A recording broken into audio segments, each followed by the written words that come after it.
G'day gardeners.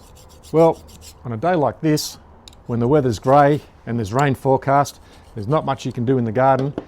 How do you keep yourself busy?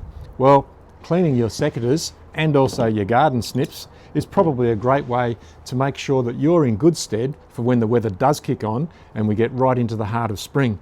These secateurs need a decent clean.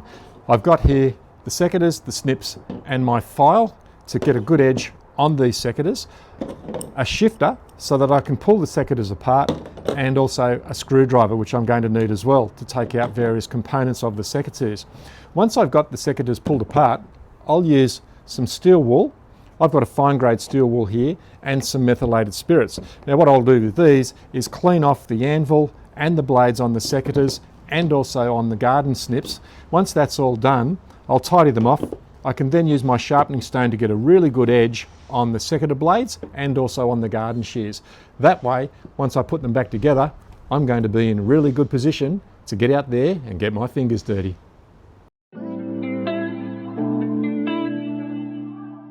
Spring's that time of year when you're going to find so much colour in the garden, but one of those colours that never goes out of fashion is white. And this plant here is known as white flowering May. Even though we're in September, it flowers in May in the Northern Hemisphere. So down here in Southern Hemisphere, September, spring is the flowering season. This one is called Spiraea cantoniensis, and it's a white flowering, double white flowering May.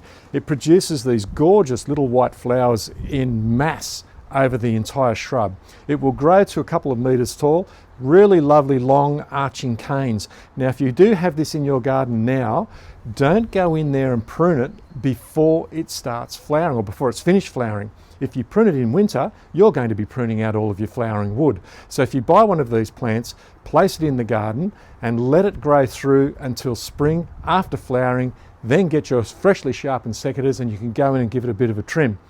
White flowering May, great informal shrub, or you can contain it as a more formal shrub, but remember, don't prune it until after flowering.